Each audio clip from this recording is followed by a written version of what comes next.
Fantastic. Thanks, Rob, and hello, everybody. I'm so delighted that you've joined us for our 1-hour information session today online.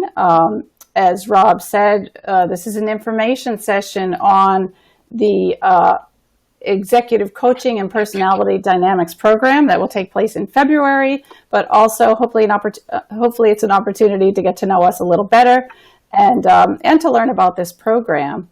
And as you folks are getting settled, and I invite you to click in that Q&A box and let us know where you're logging in from, where you're joining us from, and get you started in that Q&A chat over there.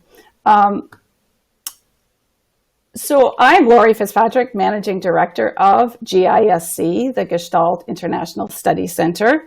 I've been on the leadership team here for over 10 years, and in this role since 2016.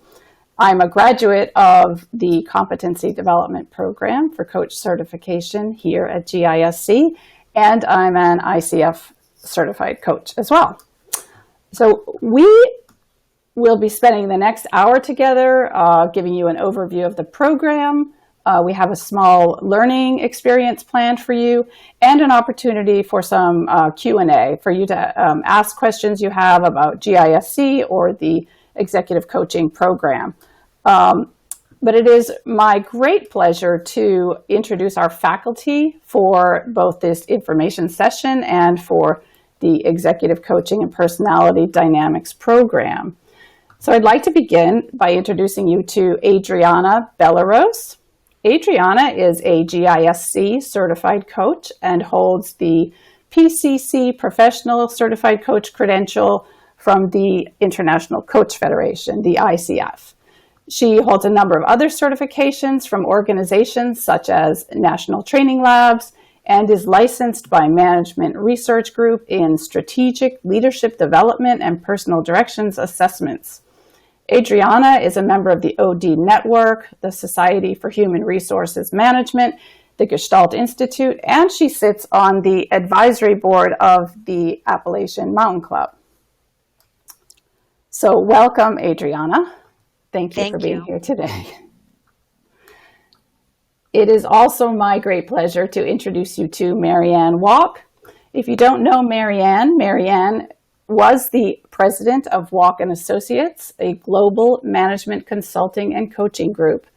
Previously, she was executive vice president of a software company in New York City, which she joined shortly after retiring from AT&T as vice president of human resources. Marianne is a summa cum laude graduate of Tarkio College. She holds an MBA in marketing from Fairleigh Dickinson University and a master's in management science from MIT as a Sloan Fellow. Marianne holds the Master Certified Coach credential from the International Coach Federation, and she is the co-director of coaching here at GISC. So welcome, Marianne. Thank you. To have you here today. So I'd like to get started with our program, and to begin, Marianne, I wonder if you would walk us through an overview of the Executive Coaching and Personality Dynamics Program. Thank you, Lori. I'd be happy to.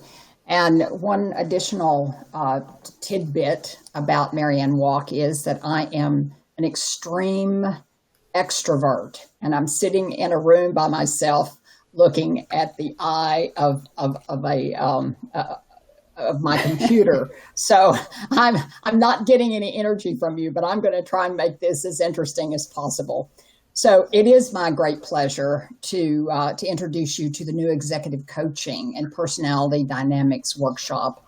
Adriana and I have spent quite a bit of time reworking a previous workshop that was entitled Executive Personality Dynamics for Coaches.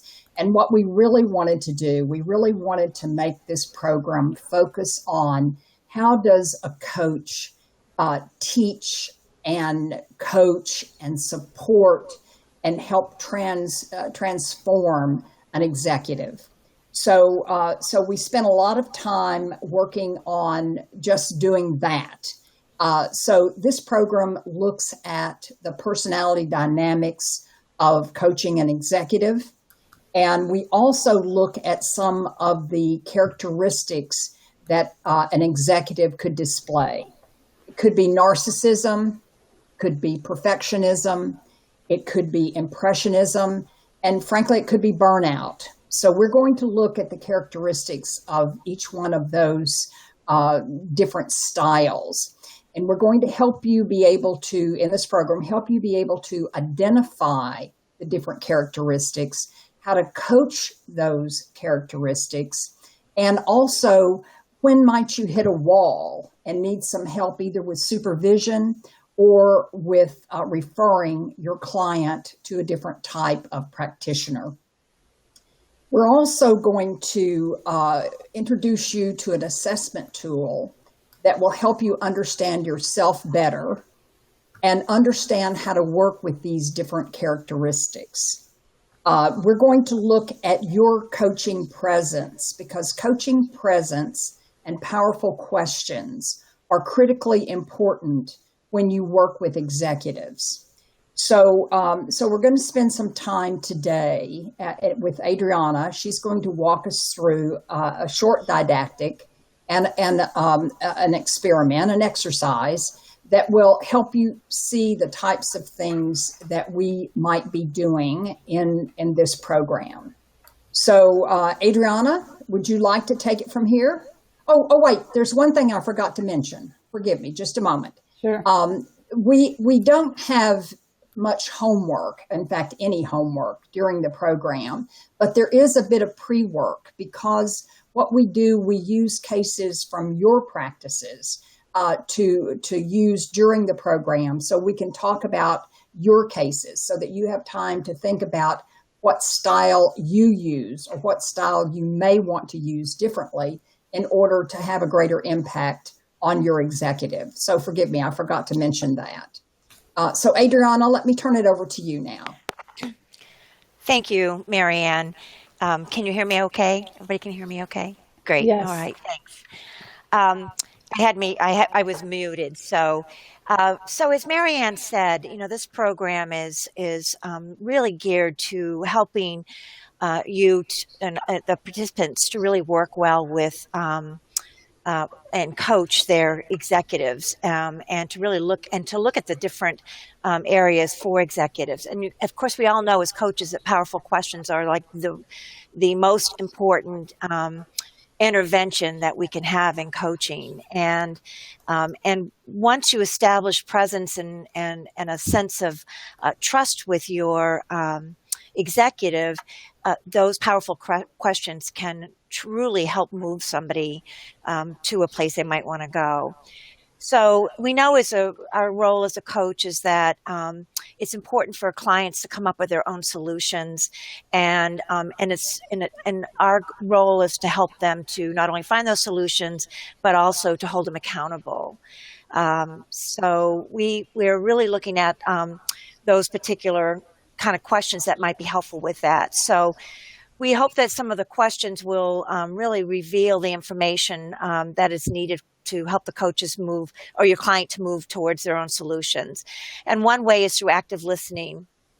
I think all of us have been through tons of experiments and training over the years around active listening. And so it's a very big piece. But the most important part is to have your client know that you are truly engaged with them, and that your powerful questions will come out of your noticing what's going on with them and asking them some questions that such as, let me share with you what I'm hearing and what I'm noticing. We also really want to evoke discovery or insight and a commitment to action, and really challenge our clients' assumptions. And some questions we might ask around that would be, what are you noticing right now? What are the underlying assumptions that you're making about yourself? How willing are you to do what it takes to make this change? And those are questions that can stop a client to pay attention to their own awareness and maybe even shift them if they, if the situation is appropriate. We also believe in open-ended questions. These help with our clarity, to get greater clarity, and also to begin a new learning. So, for instance, we might ask, how are you planning to get there? And again, that's coaching the client to answer the question for themselves, to really dig deeper into themselves. Another question might be, if you could wave a magic wand, what would that situation look like? So again, powerful questions can truly help move a client to, the desired outcome that they're wanting. And we also believe that the powerful questions can give clients permission to look beyond whatever their perceived limitations are. It helps to raise awareness. It helps with a deeper reflection for themselves. And, somebody once said that, no question is powerful in itself. The real power of the question comes from being present, connected, listening, and being provocative. Those are certainly some Gestalt principles, but definitely some principles that we use when we're doing executive coaching. Does anyone have any questions so far? And we'll invite you to type those into the Q&A if you do have any. Thank you, Lori. So what the exercise is for each of you to think of a powerful question you asked of an executive client, and to write down the question that you asked, write down the response that you received, and then was this the response you hoped to get?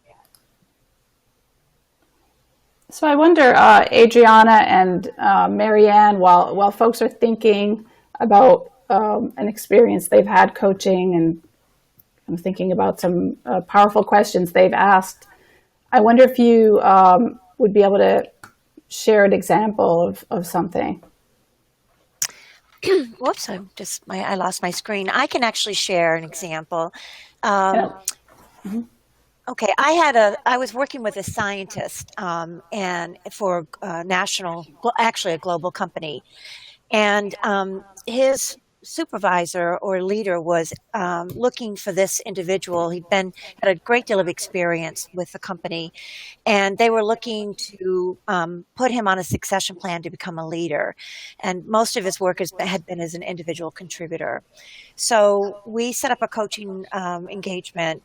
And one of the pieces that came up with him was his boss's concern that he had a difficult time getting along with people. And this scientist just sort of didn't get that. So I spent a fair amount of time in my coaching engagement with him to walk through the history that he had with each of the bosses that he had over a 17-year period. And during that time, I would ask him a couple of questions, like, how well did you work with them? What worked? What didn't work? What did you like about working with them? What didn't you like about working with them? And it took us about an hour to get through that. And then when we were all done, the question I asked him, which I felt was a powerful question, was, what are you noticing about this history and your experience? And he stopped and he looked at me, and he actually got a little watery in the eyes, and he said, I just realized it's about me, not about everyone else. And so it was an aha moment for him and of course it opened up the doors for us to do some great work together around the fact that he was acknowledging just by and he shared the history. It wasn't my history, it was his history. But that one question was, what are you noticing? And he said it before I had to. So is that helpful? I think that's great. I think what's interesting to me, Adriana, about that is that that question about asking the client what they're noticing there in that moment. And Lori, I have an example too. Can you hear me? Yes. Okay. And we're starting to get a few questions and comments. Okay. I'll Go give a ahead. quick one then. This is Great. Marianne, and I was coaching an executive who was a perfectionist, and that's someone who wants to be in control of everything. And we were working on how for this person to let go more and give more to their team. And I asked the question. I mean, if I think about Adriana's her exercise here, I asked the question, "What do you want the future to be?" Mm. And he looked at me and he said, "Gosh, I don't know." And I thought, God, I need to reframe this into a more powerful question. So then I said, well, let me ask it this way. What is your legacy?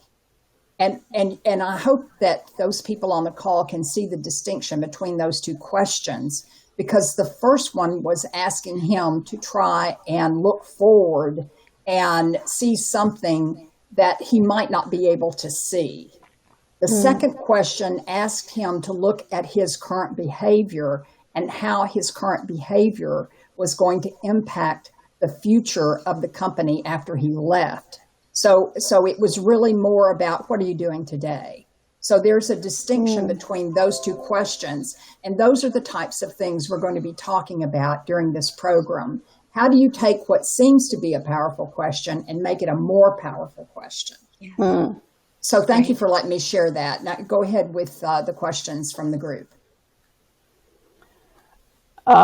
Sure. Do you guys, would it be helpful, Adriana and Marianne, for me to read a few of these? Yes, because I can't see anything. Okay. Yes, that would be great. Okay. Thank you. So we have some general questions, but let's see. Someone says,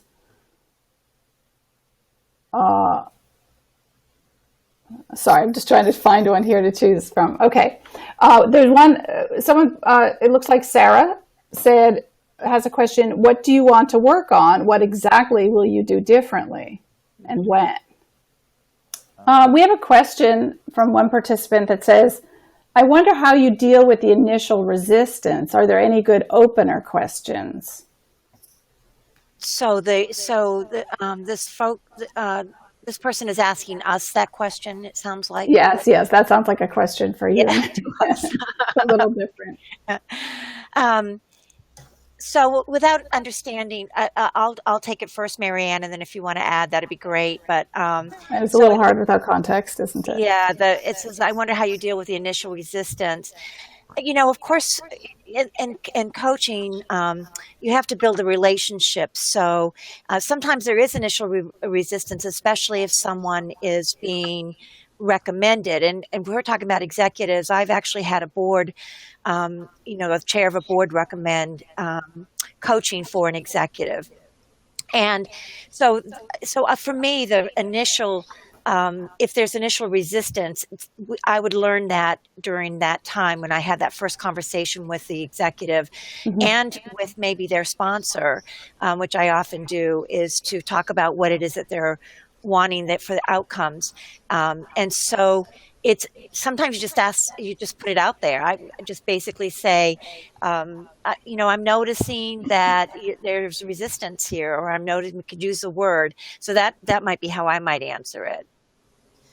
That would be, this is Marianne, and I would agree with you, Adriana, but I also would say to this group that resistance is a normal part of coaching, and particularly with executives. The reason, and when Adriana said that the chairman of the board asked her to work with this person, they're already a little bit reluctant to share and be open with the coach.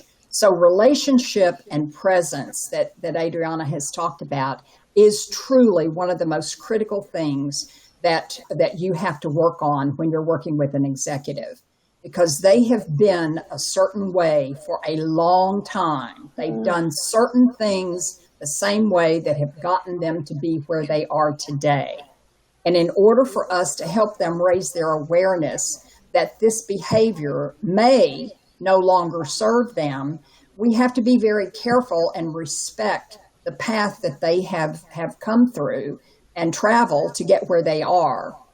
So presence, understanding, patience, clarity, being very transparent is critically important, but pacing is also very important when you're working with an executive.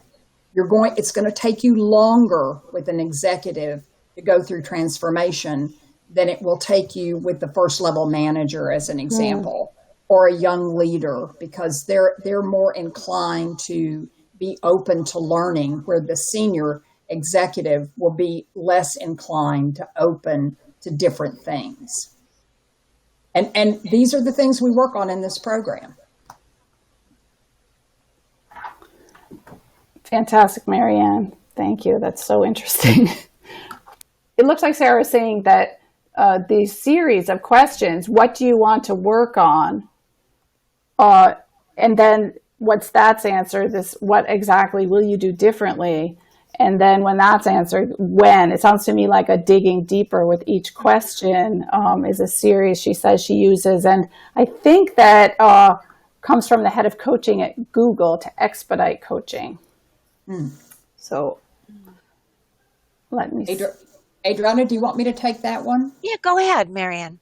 Okay, and then you can add on as you see fit. But Sarah, as you very well know, because you're a graduate of CDPCC, the Competency Development Program for Coach Certification, that what you're talking about is the normal coaching process.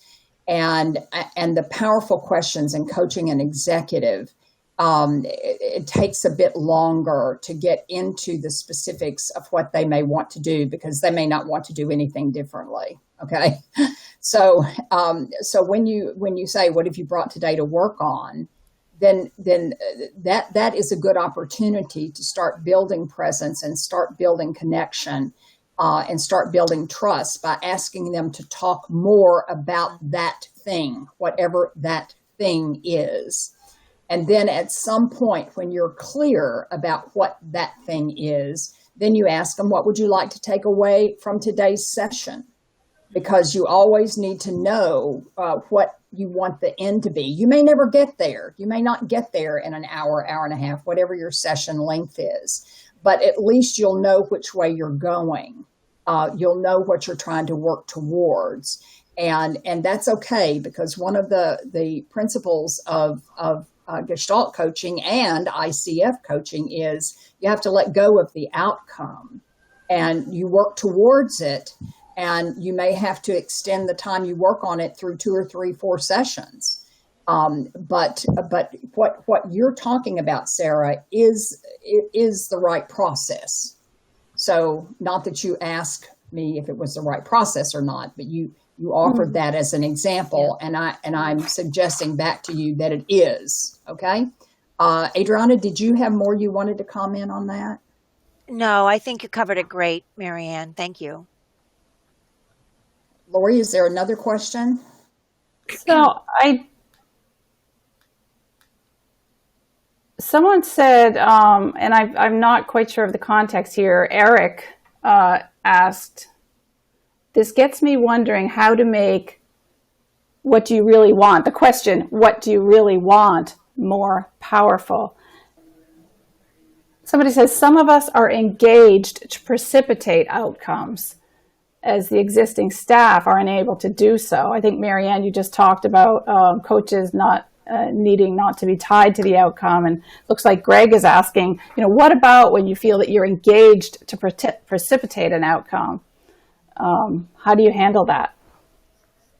So Adriana, do you want me to take that? Are you okay?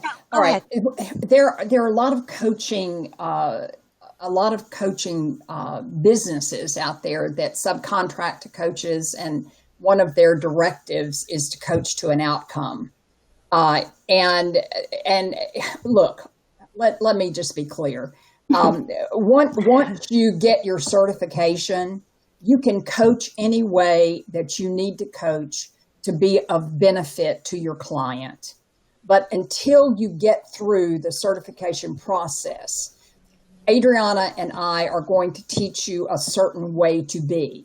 And we will always put on the caveat, once you get through the process, all you need to do is be of service to your client, You need to create a safe container for them to explore and become more aware. But to get through ICF certification or to get through GIS certification, you're going to have to follow a certain process. And that is not coaching to an outcome. It's coaching towards an outcome, but not coaching to an outcome. So you don't beat yourself up after you get off the call or the engagement with the client because they didn't come up with a list or a go-to do. You don't beat yourself up about that. You just think about the session and you think, what might I have done differently to have had a better outcome with this client? Or is there anything I could have done differently to have had a better outcome with this client? Maybe the answer is no, because I've had many coaching sessions in my career where I thought, God, that was a terrible session. That was just a terrible session. And then 2 or 3 weeks later, I'll get an email from that client that says, that was the most important session I've ever had. It really made me think differently. And I had a different reality. So it's about multiple realities and what your client is sensing and what you're sensing. And it almost doesn't matter. You just do the best you can. And that's what we want to help you do in this program, is to practice, is to think about these things in a multitude of different ways so that you can test out some of these different concepts and some of these different thought processes. I'm talking too much. Adriana, do you have something you want to add? Well, I think the what you had to say, Marianne, was perfect. And I think there's a question that I always ask at the end of my session, which is, was this helpful today? What did you get out of today? To help to clarify whether we were on the right track, if my client got what they were hoping to get out of. And sometimes they'll say, oh my gosh, it went a whole different direction, but it was so helpful. But it gives me an opportunity to be able to look at the whole session and whether the session was, in my opinion, good or not, or helpful or not. So that is one question that I usually ask at the end of the sessions. Yeah, I think that's great. And Marianne, I love the emphasis on, looking back at your coaching sessions and kind of a growth mindset that we're so much in favor of here, and not necessarily right or wrong or what mistakes did you make, but how might you grow to do something differently the next time or get a different result. So I wonder if this might be a good time to open up the Q&A to, folks have specific questions about the program. Was there more that you wanted to say to wrap up this section, Adriana, or should we move on to that next piece of our session here? Thank you. I think the whole piece of this is really about the powerful questions, and that what we want to do is be able to help you to feel comfortable with yourself enough to stop and take a breath and put out that question that you think will really help to move the client.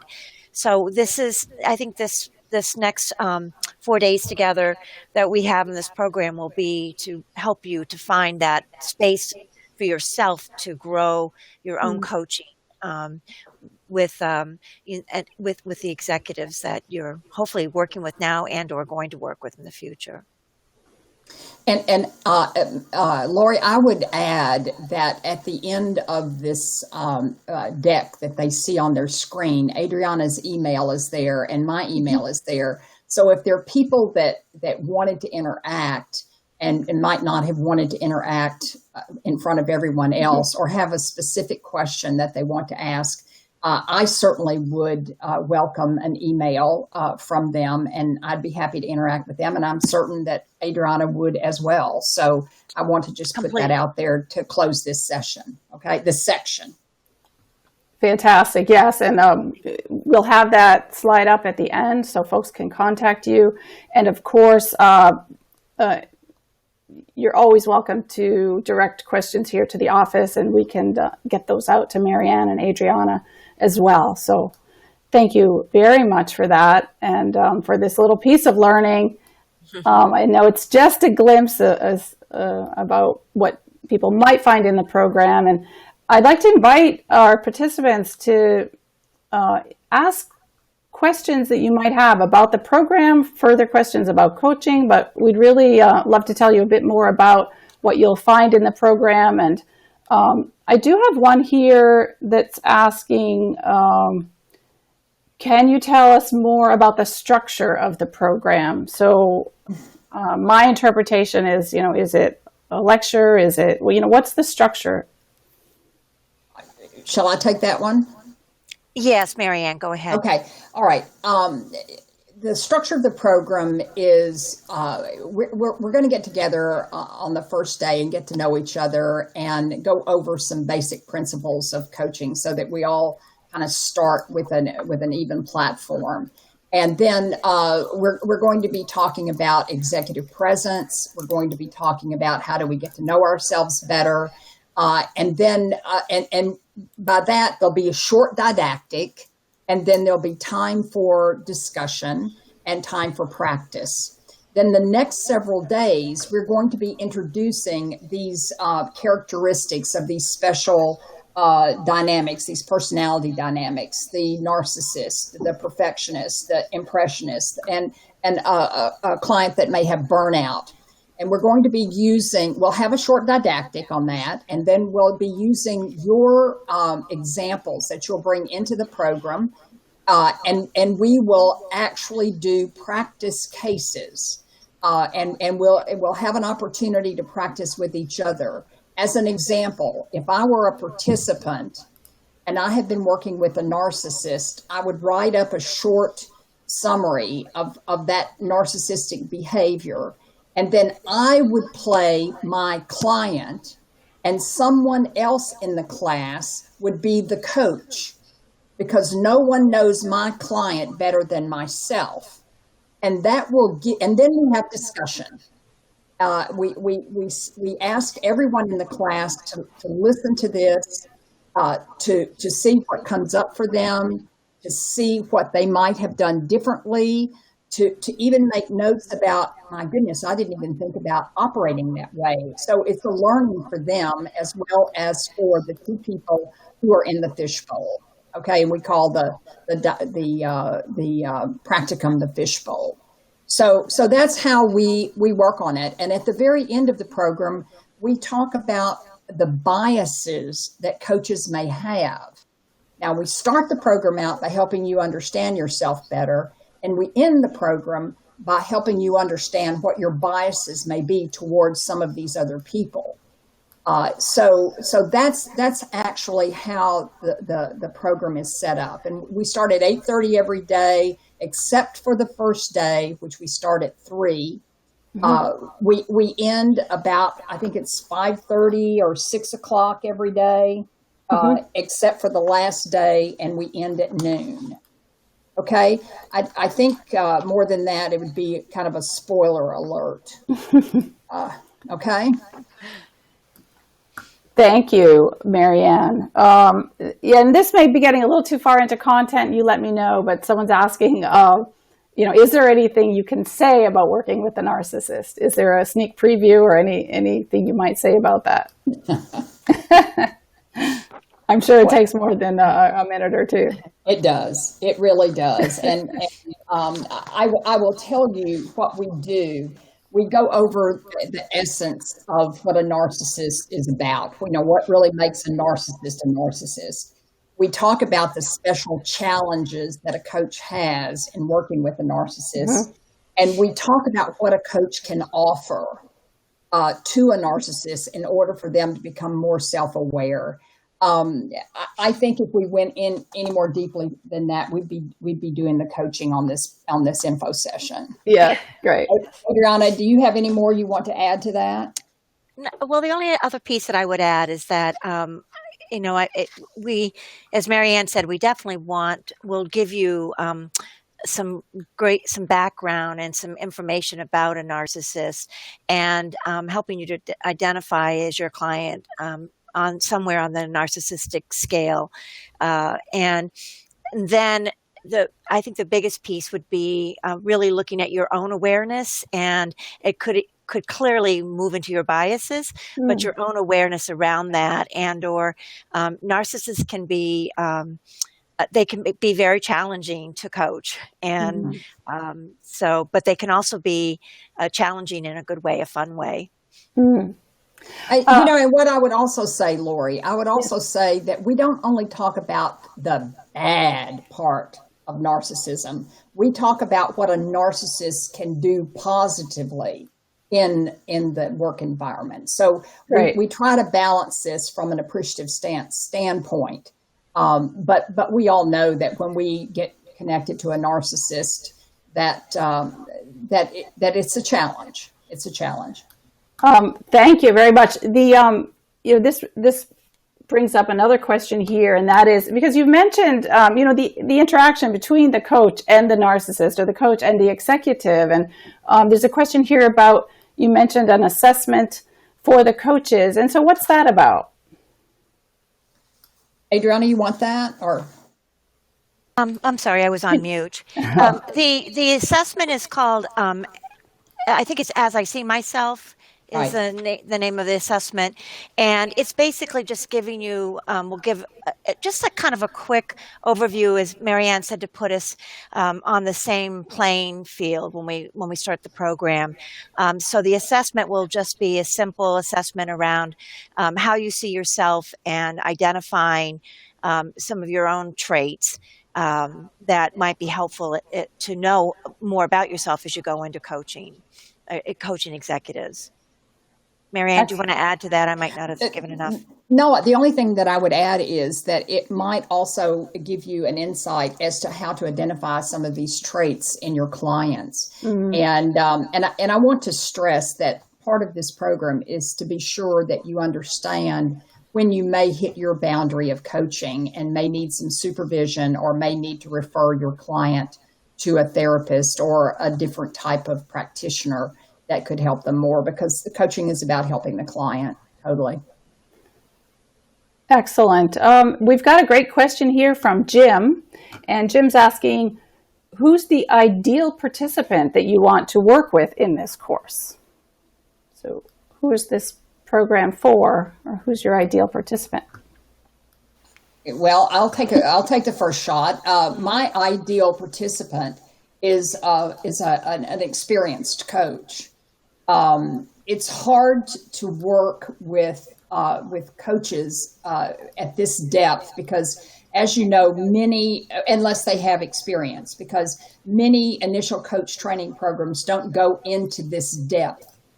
They teach you basic process. They do teach you powerful questions, but they don't really teach you how to work with these specific personality traits. So our even though we do have people who come to this program who just want to learn about these different personality characteristics, the person who takes the most away is the experienced coach coming in.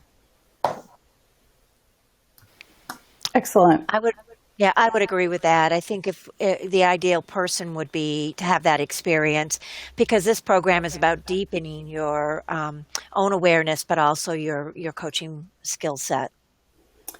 And speaking of which, this is my own question, but I wonder if one of you could just mention a bit more about how this fits with GISC's advanced coach certification. Marianne, I'll let you go with that one. Absolutely. Absolutely. In fact, that's something I should have said when I introduced the program, but GISC has just introduced an advanced coaching program, and this program is part of it. You either need to have completed the competency development program for coach certification, or the equivalent. You may have gone to GIC, you may have gone to PIC, you may have gone to any other coaching school, and we will take that into consideration. But then there are 4 additional programs that you can take connected with your initial coach training that will give you an advanced certification from GISC. This being one of them. Working with the body in mind is another program. The applying the Cape Cod model to coaching is another program, and then being part of a professional development group is part of it. If you've completed those different things, then you will be awarded a advanced coaching certification from GISC. Great, Marianne. I just wanted to let people know that we have this new offering, especially for advanced coaches or people wishing to deepen their practice and their credentials. So thanks for explaining that. Wondering if we have any more questions from our group. Let's see. Well, it looks like we're, someone wants to know how many participants will be in the program, typically. Typically, we don't know, but we don't know how many. We've had as many as 16 or maybe 18, and we've had as few as 6. We make the program fit for both of those sizes, and believe me, you will have sufficient time to really delve deeply into your issues and the issues of these different personality characteristics. So we will accommodate the size of the group and the interests of the group. Excellent. And there are some other questions just about some of the specifics, cost and how many ICF credits. You said this is for an experienced coaches, so I know most coaches need their continuing education credits. We have 21 core credits from ICF. And I think, Laura, you may have to help me with the cost. I should never pay attention to that, but I think it's $11.95. Yes, that's right. Well, let me say then, Adriana and Marianne, do you have any closing words before we wrap up here? I just want to say thank you for joining us today, because this is, as Lori mentioned, this is I think it's the first time that this has been done. Yes. And so we really appreciate you working with us as we try to work through it. But what I can say is that it's been such a pleasure to work with Marianne to deepen this program and shift it and change it. And I'm just very, very excited about it. So I hope you will join us. Well, thank you, Adriana. It's been a pleasure working with you as well. Let's see. We're getting some thank yous from our participants. You did a great job. Thank you for making yourselves available today and taking questions. So thank you again to all of your participants who joined us. And if we don't have further questions, we will sign off and wish you a pleasant afternoon. And we hope we see you in Wellfleet for a program sometime soon. Bye-bye. Please stay in touch. Bye, everyone. Thank you. Bye, everyone. Thank you so much.